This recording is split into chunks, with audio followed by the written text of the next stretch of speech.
Halo, saya Rafif. Kali ini saya akan melakukan data analisis tentang TSA Claims tahun 2002 sampai 2015. Table of content berisi satu latar belakang, dua data, tiga data analisis, empat kesimpulan. Nah, yang pertama latar belakang. Jadi TSA itu merupakan badan milik negara USA yang tugasnya merupakan penjagaan ketat terhadap penumpang pesawat. Namun, hal ini memicu adanya hal-hal yang tidak diinginkan penumpang seperti barang hilang atau barang rusak. Nah, hal itu membuat penumpang untuk mengajukan klaim kepada TSA. Nah, berdasarkan latar belakang yang tadi, pernyataan masalahnya yaitu hal apa nih yang perlu diperhatikan untuk meminimalisir terjadinya pembayaran klaim. Nah, oleh karena itu kita masuk ke nomor 2 yaitu data.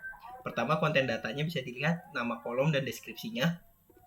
Nah, lalu selanjutnya adalah data exploration dan cleaning, di mana exploration itu mengenal lebih tentang datanya, lalu data cleaning ini membersihkan datanya dari missing value ataupun outlier. Nah, pertama di data exploration ini menunjukkan bahwa semua tipenya itu dalam berbentuk objek. Nah, ini berikut adalah unique value, missing value, dan persentase missing value-nya. Nah, untuk correcting invalid value ini dilakukan karena exploration harus dilakukan lebih lanjut. Nah, yang perlu di correcting ini adalah claim amount, loss amount, dan juga lambang strip. Untuk lambang strip menggunakan replace dan regex. Lalu untuk claim amount dan close amount adalah untuk menghilangkan dolar dan titik koma ya, dan hanya akan di-apply kepada string. Jika bukan string akan kembali ke nilai awal dan tentunya PD to numeric untuk mengubah tipenya.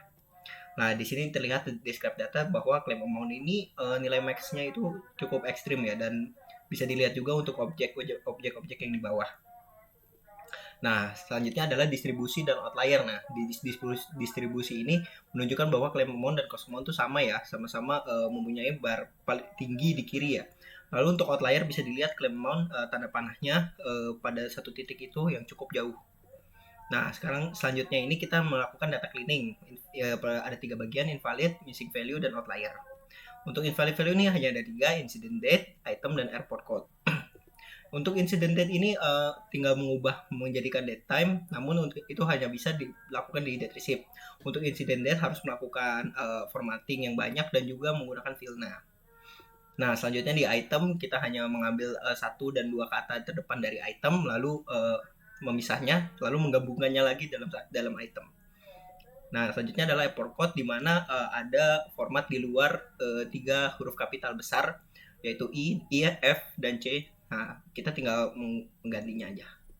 Nah, selanjutnya ini missing value di mana ada banyak hampir semuanya itu memiliki missing value.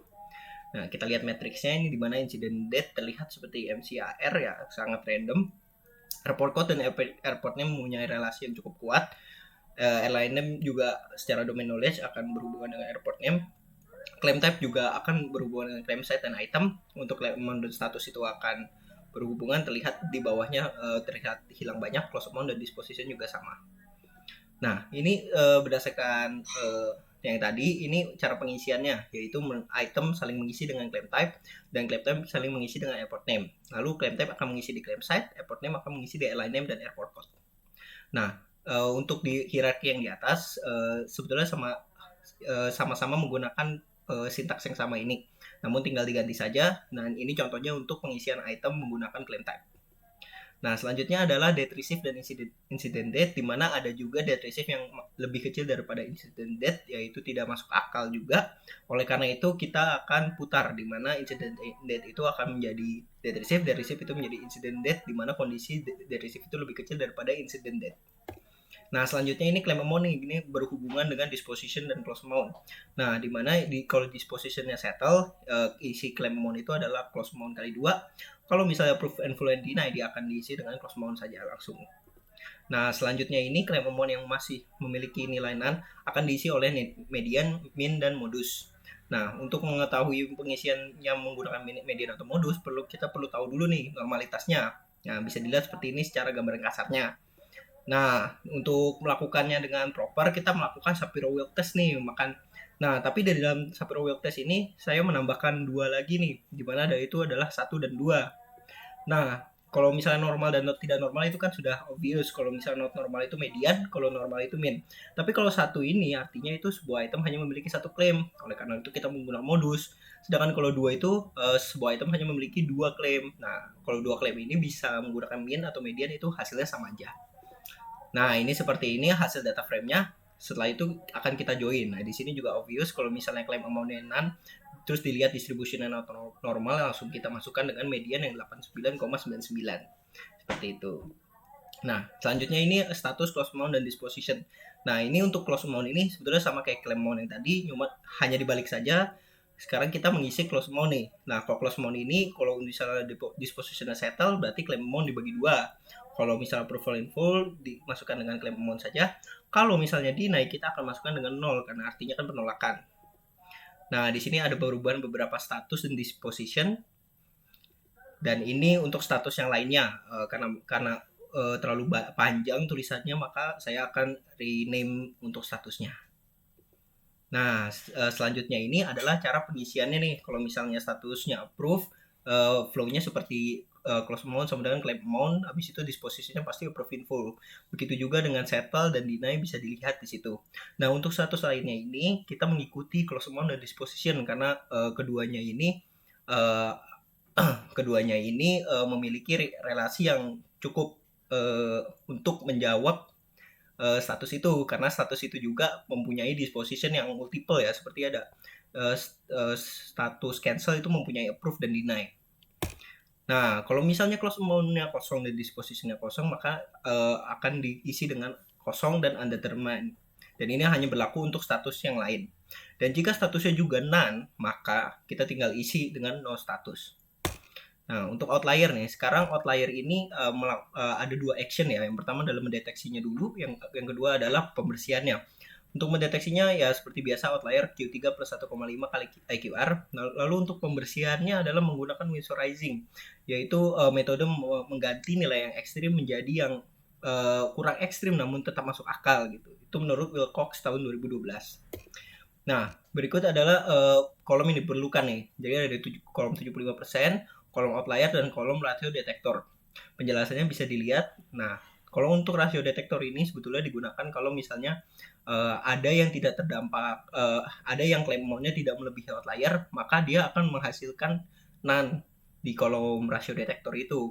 Karena supaya kita bisa tahu nih mana yang sudah berubah.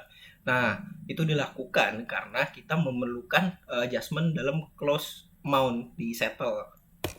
Nah, ini seperti ini contohnya. Bisa dilihat ada yang berubah. Yang di table kedua itu adalah adjustment close amount-nya. Nah, setelah itu kita merangkum dulu nih data bersih kita. Itu persentase sisanya adalah 98,457%. Artinya hanya sekitar 1,6% data yang terhapus. Nah, selanjutnya itu nomor 3 adalah data analisis. Jadi analisisnya ada 5, ada analisa waktu, lokasi, klaim, nilai klaim, dan analisa proses. Nah, untuk yang waktu ini sudah terlihat bahwa dari 2002 sampai 2004 ini melonjak sangat tajam. Nah, ini ada spekulasi terjadi karena post 9/11. Nah, maka dari itu saya membuatkan bar plot untuk memisahkan kedua timeline itu. Jadi mana yang 3 tahun setelah 9/11 sama lebih dari 3 tahun setelah 9/11. Nah, terbukti secara signifikan dengan Mann-Whitney U-test. Nah, untuk mengetahui lebih detail lagi, kita memasukkan claim type ke dalam heatmap ini, di mana ternyata memiliki tren yang sama dengan tren yang tadi, di mana property damage dan property loss itu sangat melihatkan kenaikan nih. Berarti ada indikasi kalau mereka itu bisa mewakilkan kenaikan itu, seperti itu. Nah, ini good to know juga untuk pembayaran itu akan semakin mengecil atau bahkan sampai 0 jika waktu insiden dan waktu penerimaan itu gapnya cukup besar. Nah, sekarang analisa lokasi nih. Jadi di 20 airport dengan pembayaran close amount tertinggi, nah ini menyumbang ternyata sekitar 57,1% kalau kita bandingkan dengan airport lain. Nah, kita tentu perlu melakukan uji tes juga, Mann-Whitney U-test juga, dan menunjukkan bahwa ini signifikan. Dan airport IAH itu bisa kita jadikan sebagai benchmark dengan persentase pembayaran klaimnya 1,54%. Hal yang sama juga kita lakukan dengan airline, namun kalau airline top 20-nya itu menyumbang sekitar 66,9%, dan itu cukup tinggi ya. Dari seluruh airline-nya adalah total 317. Ini juga sudah dibuktikan signifikan, dan kita bisa menggunakan Alaska Airlines sebagai benchmark kita dengan persentase pembayarannya 0,61%. Nah, selanjutnya ini analisa klaimnya nih. menurut tipe klaimnya ini adalah property damage dan property loss nih yang paling tinggi. Nah, bisa dilihat kalau misalnya property damage itu paling tinggi claim side-nya checkpoint. Kalau property loss itu paling tinggi adalah check baggage. Nah, selanjutnya bisa kita lihat nih bahwa komputer itu memiliki nilai pembayaran yang cukup tinggi, sekitar 2 juta dolar, dan dia itu paling tinggi, diikuti juga oleh other, jewelry, kameras, dan yang lain-lain. Nah, selanjutnya ini kita akan melakukan analisa dari item yang tadi nih. Nah, ini juga sama nih seperti airport code tadi dan juga airline code. Kita membandingkan top 10-nya nih. Ternyata top 10-nya itu 65,3% dibandingkan yang lain. Sudah dibuktikan juga dengan main white new test. Oleh karena itu, kita menggunakan item yang paling rendah yaitu baggage sebagai benchmark dengan pembayaran klaim 1,21%. Nah, selanjutnya nih analisa nilai klaimnya nih. Untuk ini pasti menggunakan correlation table. Tentunya sebelum melakukan correlation table, kita menggunakan normality test dulu dan terbukti bahwa keduanya tidak normal. Namun setelah menggunakan Spearman, hasilnya itu mengeluarkan angka 0,17 yang artinya itu sangatlah kecil atau tidak signifikan ya, atau weak ya, atau lemah. Ya artinya berarti kurang kuat gitu. Nah, selanjutnya ini kita analisa prosesnya nih, di mana gambaran besarnya itu ternyata deny itu adalah disposition yang paling banyak. Jadi paling banyak tuh ada, walaupun banyak klaim tuh banyak juga penolakan, bisa sampai 50%. Nah, sedangkan kalau untuk approve in full and settled itu paling banyak mengumpul ada di property damage dan passenger property loss, seperti itu. Nah, setelah kita melihat analisa tadi, kita bisa masuk ke kesimpulan dan rekomendasi nih. Nah, kesimpulan yang pertama itu ya unexpected event seperti 9/11 itu bisa menjadi nih penyebab utama property loss dan property damage. Namun buktinya memang belum banyak dan kita memerlukan penelitian lebih dalam lagi. Nah, yang kedua itu meningkatnya ajuan klaim dalam waktu tentu juga banyak disebabkan oleh passenger property loss dan property damage. Nah, ada juga airport dengan pembayaran klaim terbanyak yaitu LAX atau Los Angeles, dan airline dengan pembayaran klaim terbanyak adalah American Line. Nah, tempat klaim yang terbanyak itu adalah check baggage dan checkpoint dan diikuti juga dengan tipenya. Lalu item komputer ini memiliki pembayaran klaim tertinggi di antara item lainnya. Adanya juga pengaruh positif nih dari jumlah klaim terhadap pembayaran klaimnya, namun cukup lemah seperti kita lihat tadi di correlation table.